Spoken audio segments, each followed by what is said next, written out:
Bonjour, dans notre émission cette semaine, nous recevons Monseigneur André Lacrampe, archevêque de Besançon. Bonjour. Bonjour. Un grand merci d'être là. Votre diocèse est un peu en deux parties, enfin sur deux départements, si je puis dire, le Doubs et la Haute-Saône. 565 000 habitants, près de 170 prêtres en activité, 28 diacres permanents, 6 séminaristes, ça dit quelque chose de votre diocèse. Vous êtes archevêque depuis 2003 de Besançon. Vous venez de publier « Ambition pour notre Église », paru chez Nouvelle Cité. Au fond, quelles sont ces ambitions que vous portez dans un contexte que vous reconnaissez comme pas évident pour l'Église aujourd'hui? Écoutez, je pense que l'Église, elle doit porter la parole de Dieu, la parole de l'Évangile, proposer la foi au Dieu de Jésus-Christ. Et puis, nous avons le Concile Vatican II, comme le soulignait le pape Jean-Paul II, une boussole pour notre temps. Benoît XVI aussi souhaite que nous mettions en œuvre ces textes, ces documents, ces décrets du Concile Vatican II. Et nous vivons de ce souffle du Concile Vatican II. Et je crois que nous vivons dans l'Église d'aujourd'hui, héritière de tout un passé, de toute une histoire, mais appelée à fonder aujourd'hui des communautés chrétiennes qui, au cœur des réalités humaines, portent le souffle de l'Évangile, le souffle de vie et d'espérance. Vous reprenez d'ailleurs souvent à votre compte cette parole de Dieu à Caïn dans la Bible. Qu'as-tu fait de ton frère? On sent que ça vous taraude, on sent que ça vous travaille, ce rapport des chrétiens aux plus faibles, aux démunis, aux pauvres. Oui, cette parole qu'as-tu fait à ton frère traverse toute la Bible jusqu'à l'Apocalypse, et nous devons l'entendre dans notre conscience chrétienne, parce que c'est la parole aussi du Christ, au chapitre 25 de Matthieu. J'avais faim et vous m'avez donné à manger, j'étais seul, vous m'avez visité. Donc cette rencontre de l'autre, de la personne humaine, nous sommes invités à cause de Dieu qui manifeste à tout être humain une bonté, une tendresse, une miséricorde. Et du coup c'est un souci dans votre vie d'évêque tous les jours, toutes les semaines, de vous dire qu'as-tu fait de ton frère, puisqu'on voit, vous le répétez à de nombreuses reprises, dès que vous le pouvez quasiment. Oui, c'est au cœur de l'Évangile, cet amour de Dieu et cet amour du frère. Je pense que quand nous ouvrons chaque jour la parole de Dieu, nous entendons le Seigneur nous dire cette relation à Dieu, où en es-tu? Cette dimension de la prière, de la méditation, de l'adoration, et puis cette ouverture aux autres, cette rencontre de l'autre à qui nous devons porter estime, respect, parce que tout être humain a une dignité d'enfant de Dieu. L'Église a pour mission, dites-vous, d'annoncer le message évangélique, d'aider à vivre la foi, de l'affirmer dans la confrontation, le cas échéant. Aujourd'hui, pour vous, quelles sont les situations de confrontation dans le Doubs, dans la Haute-Saône, aujourd'hui? Je pense que pour toute personne qui vit sur le territoire de Franche-Comté, comme d'ailleurs, en France, en Europe et dans les autres continents, nous avons une oreille collée au monde, aux événements du monde, avec toutes les drames, les conflits, les attentes des hommes de ce temps. Et puis nous avons une oreille collée à la parole de Dieu. Et je crois que notre foi au Dieu de Jésus-Christ, nous la vivons, nous l'enracinons, nous l'approfondissons, et puis nous avons à la transmettre. Et je crois que c'est ce désir qu'il y a dans les familles, chez les parents, chez les grands-parents, et comme pasteur, comme évêque, avec les prêtres, les diacres, les membres des communautés chrétiennes, nous avons ce désir. Il y a de la confrontation là je porte la foi, mais je sens des résistances. Je sens ici ou là des attentes spirituelles, des ouvertures, mais il y a aussi des fermetures, des interrogations par rapport à l'Église, par rapport aux positions de l'Église, par rapport à la manière dont on peut envisager notre manière de vivre. Donc oui, on est en confrontation, on est un peu en débat. Et puis il y a cette question du Christ à ses disciples dans l'Évangile, mais les gens autour de vous, que disent-ils de moi? Et pour vous, qui suis-je? Eh bien, il y a ce débat de la foi, cette confrontation que nous vivons au quotidien. Et je pense au débat, aux échanges qu'il y a dans les familles, entre parents et enfants, par rapport à l'éducation chrétienne, par rapport à la transmission de la foi, à la pratique religieuse. Vous êtes un évêque, un pasteur de terrain, vous affectionnez les visites pastorales. D'ailleurs, en décembre 2009, vous vous rendiez dans le doyenné de la Plaine de Grès, c'est en Haute-Saône, à la rencontre des enseignants, des éducateurs, des établissements catholiques, des élèves aussi, bien sûr, et puis des acteurs du monde de la santé, des visiteurs. Pourquoi avoir choisi de visiter aussi une entreprise, une scierie, à Fresnes-Saint-Mamé? Ben parce que dans le cadre de la visite pastorale, les responsables de cette visite pastorale, à savoir le conseil pastoral du doyenné de la Plaine de Grès, avec les prêtres donc, avaient fait choix de visiter tel ou tel lieu d'activité humaine. C'est assez significatif. Une ferme, et là, une entreprise de bois.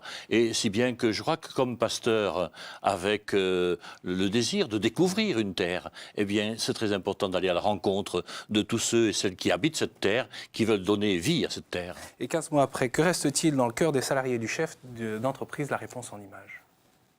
On a plus l'habitude de voir des clients, mais Monseigneur Lacrampe, non, c'était vraiment pas une visite, c'était une visite inattendue, quoi.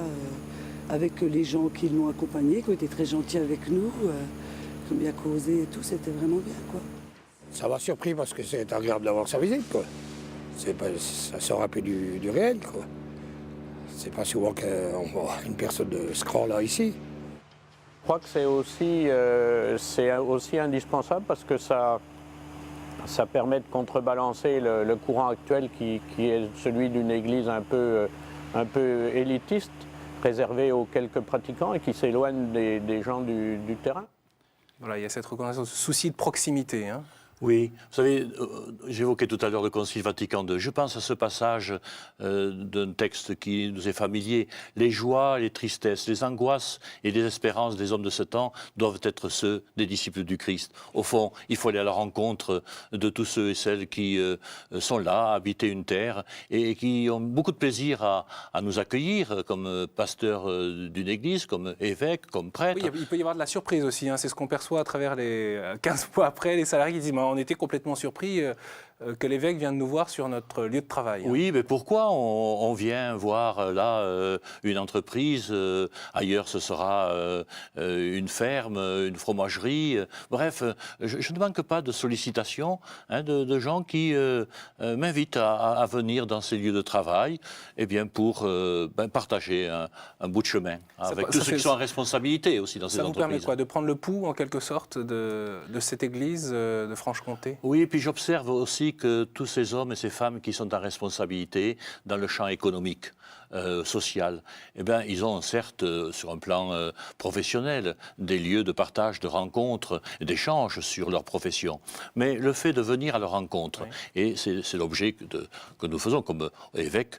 Parce que d'ailleurs, vous n'êtes pas seul, vous êtes accompagné. Accompagné par les prêtres, par des laïcs dans ces visites. Eh bien, j'observe qu'il nous faut créer des espaces de parole, de dialogue, où tout homme, toute femme qui vient puisse trouver des raisons de croire et d'espérer. Autrement dit, réinvestir en quelque sorte ce champ économique, rural, alors qu'il était quadrillé en quelque sorte par les mouvements d'action catholique il y a peut-être quelques dizaines d'années. Aujourd'hui, on sait un peu le déclin de ces mouvements, même s'ils sont toujours présents. Ils sont toujours présents. Ils sont toujours présents. Du reste, la rencontre que j'ai dans ces lieux de vie et de travail, c'est en lien aussi avec les responsables laïcs et prêtres de ces mouvements apostoliques, parce qu'il faut donner suite aussi.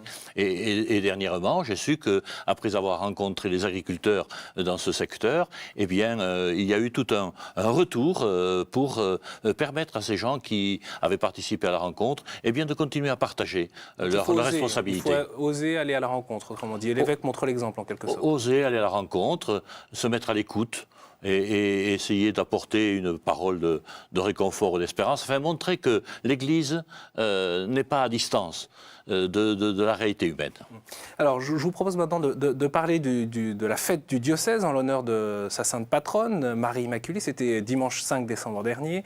À l'occasion d'envoyer en mission les personnes appelées dans 67 unités pastorales à faire partie de ces équipes de coordination pastorale, vous avez également accueilli le livre blanc par les jeunes de la génération des 25-40 ans du diocèse. Après cette interpellation que vous leur aviez faite, viens dire à ton Église tes attentes et tes souhaits, à toi la parole. Alors, qu'en ressort-il de cette grande consultation qui a duré plusieurs mois et qui a donné lieu surtout à un grand temps fort? Mais tout d'abord, cette orientation pour prêter attention aux 25-40 ans faisait partie d'une priorité pastorale de 2006-2010. Donc on a essayé de conduire cette priorité pastorale. D'être dans les temps. Et on est dans les temps. Et effectivement, dans chacun des 13 doyennés, puisque le diocèse que vous avez présenté tout à l'heure eh bien, est composé de 13 doyennés, il y a eu des initiatives pour que ces jeunes générations se rencontrent.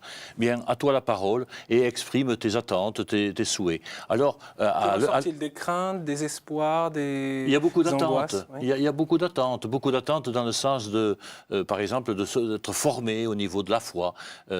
Certes, les jeunes couples, ces jeunes générations ont repris le chemin de l'Église à la faveur du mariage, du baptême, de la communion des enfants ou la confirmation. Mais moi, j'ai senti comme premier appel un désir de partager leur foi et d'être soutenus sur la profession de foi. Et puis aussi les questions qui portent aussi sur cette transmission de la foi aux jeunes générations. Et puis ma foi, je crois que ces jeunes générations, elles ne sont pas absentes dans la vie de l'Église. Je viens de l'indiquer, il y a le baptême, il y a le mariage. Ils ne sont peut-être pas là le dimanche lors des assemblées dominicales. Ils ne sont peut-être pas toujours là le dimanche pour les assemblées dominicales, mais certains couples envoient leurs enfants dans l'école catholique. Enfin, il y a tout un réseau qui existe de ces jeunes générations.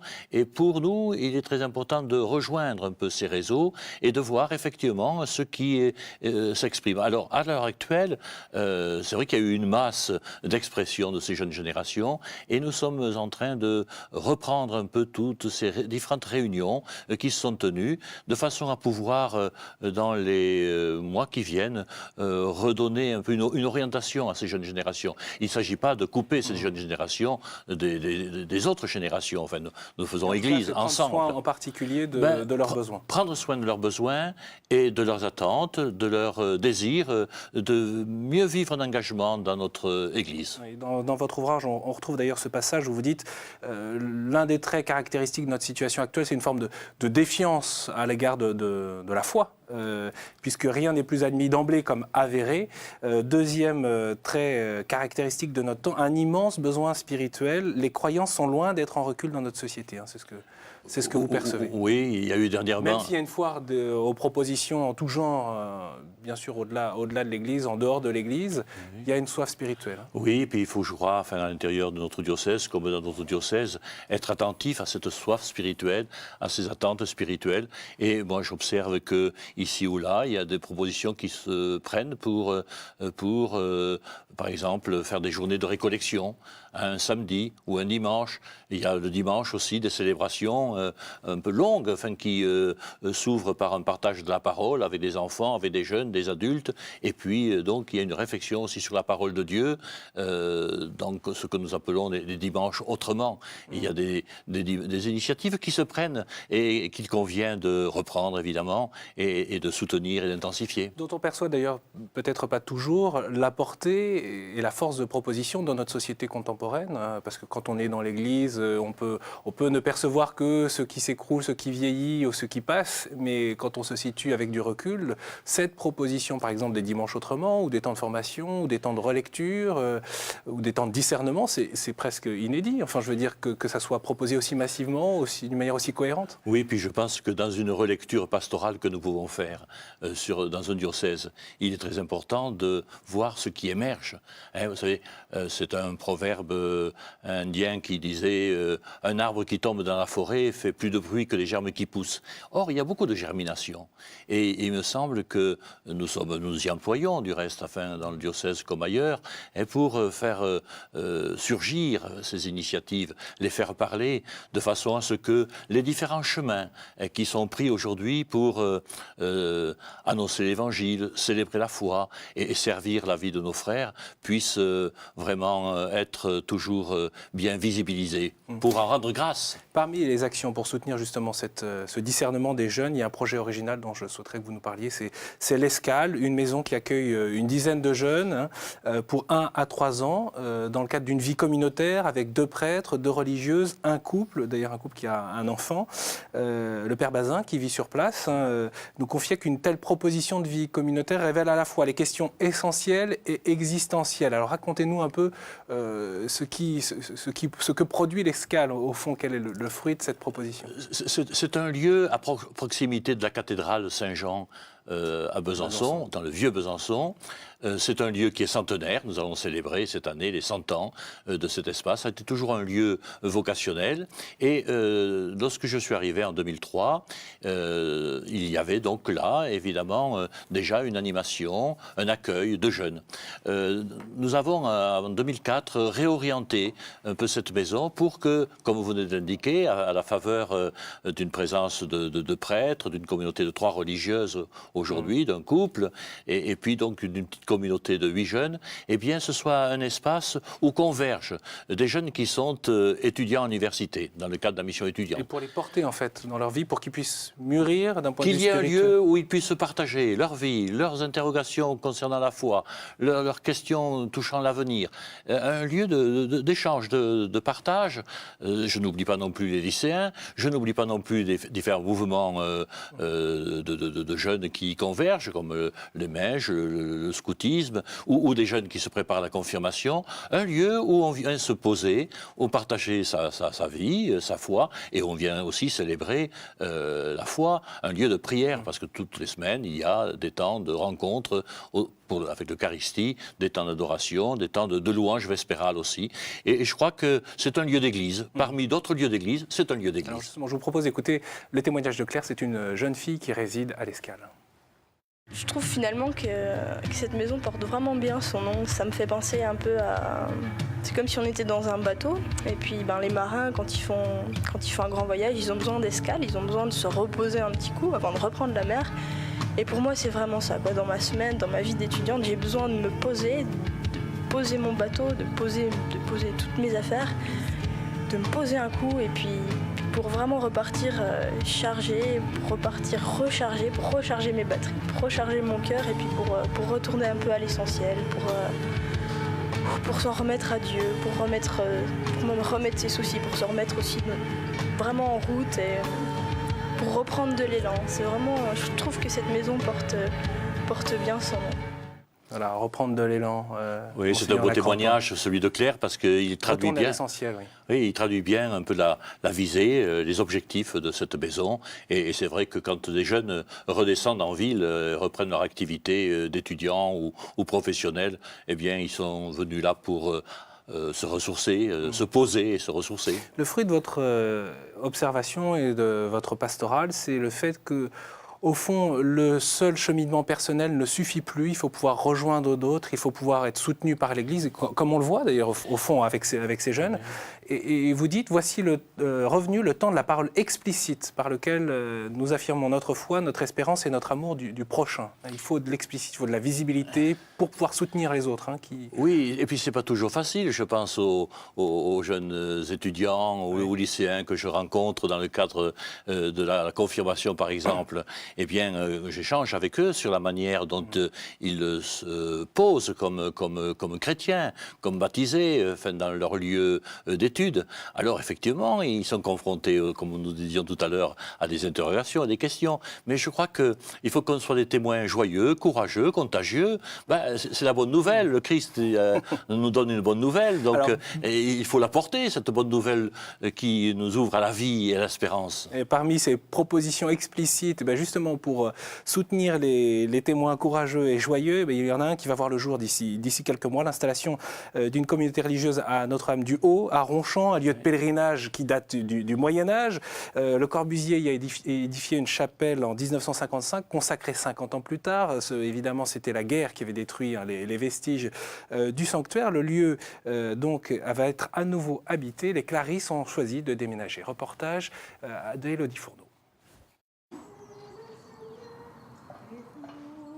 Dans le sillage du Corbusier se dessine actuellement sur la colline de Ronchamp le futur monastère des Sœurs Clarisses, historiquement installé à Besançon depuis près de 8 siècles.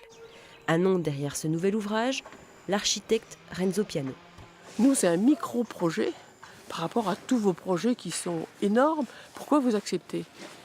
Ça m'intéressait de savoir pourquoi il acceptait. Et il m'a répondu, mais vous savez, les architectes, eux aussi, ont besoin de se ressourcer. Ça, j'oublierai jamais la phrase, parce que je me suis dit, il a tout compris de ce que voulait dire la présence des sœurs sur la colline. Un lieu de ressourcement spirituel pour tous ceux qui passent. Voici en effet 10 ans que les sœurs contemplatives de Besançon cherchaient un nouvel espace à leur prière. Le destin de la chapelle de Ronchamp et le leur se sont croisés, de quoi redonner une part de spiritualité à la chapelle.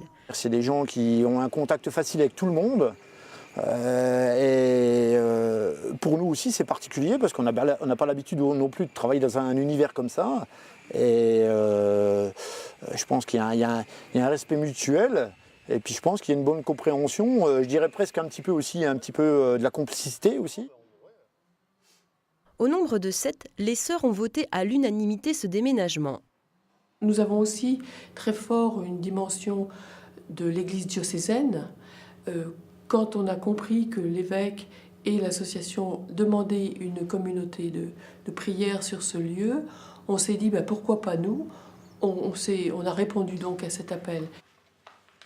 Et en attendant l'inauguration du monastère Sainte-Claire, elles ont aménagé un monastère transitoire dans les maisons du chapelain et du pèlerin. Une vie de proximité avec les 80 000 visiteurs annuels, un public pour la majorité étranger qui révèle l'objectif des Clarisses à Ronchamp, développer une communauté internationale de prière. Parce que c'est un lieu de contemplation. Et moi, je suis toujours frappée de voir par exemple, les Japonais ou les Coréens, mais passer des heures de contemplation. Alors, il y a l'aspect, bien sûr, artistique qui les intéresse, mais le lieu aussi est porteur et la chapelle est génératrice vraiment d'intériorité. Excellence. En bâtissant cette chapelle, j'ai voulu créer un lieu de silence, de prière, de paix, de joie intérieure. Ce sont les mots du Corbusier le jour de l'inauguration en 1955 de la chapelle. Depuis, plusieurs fraternités ont tenté de s'installer, mais pour l'association propriétaire des lieux, l'implantation des sœurs pauvres fait corps avec l'esprit de la chapelle. Pour Ronchamp, il faut toujours recréer une liturgie, inventer une liturgie, être guidé par la lumière et la spiritualité du site. Ce qui est le cas pour les Clarisses. Pourtant, l'arrivée des Clarisses n'a pas tout de suite fait l'unanimité. Succéder à une communauté de sœurs soignantes ou encore intégrer un monastère sur un site remarquable, après les interrogations est venu le temps de mieux se connaître. Les paroissiens se disaient, mais comme elles sont cloîtrées, il ne faut pas qu'on aille les déranger. Donc ils avaient une vue un peu fermée de la vie religieuse des contemplatives et on a bien des choses à préciser ensemble. Je pense que ça doit attiser un petit peu de curiosité vis-à-vis des gens, oui, que les sœurs sont là. On dit que c'est des contemplatives, mais on les voit quand même dans Ronchamp régulièrement. Les gens, il y a des liens d'amitié qui se créent. Sœur Brigitte, en plus, c'est quelqu'un de très sociable. Je pense qu'elle attire certaines personnes. Il y a quelque part dans les gènes de notre communauté des gènes missionnaires. Donc nous, on accomplit la vocation de la communauté qui se dessine depuis des années. On l'accomplit comme ça aujourd'hui. Demain, les sœurs qui nous succéderont l'accompliront de manière différente. Mais c'est toujours quand même le même esprit de mission. Mais c'est la mission par la prière.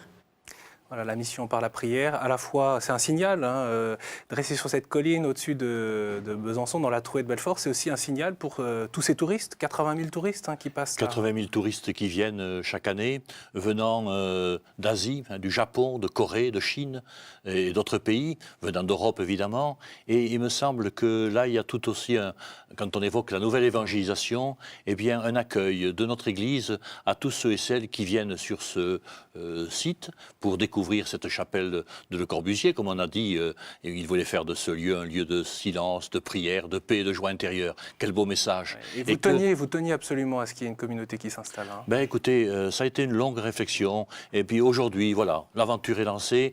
Ce monastère sera vraisemblablement inauguré au mois de septembre prochain.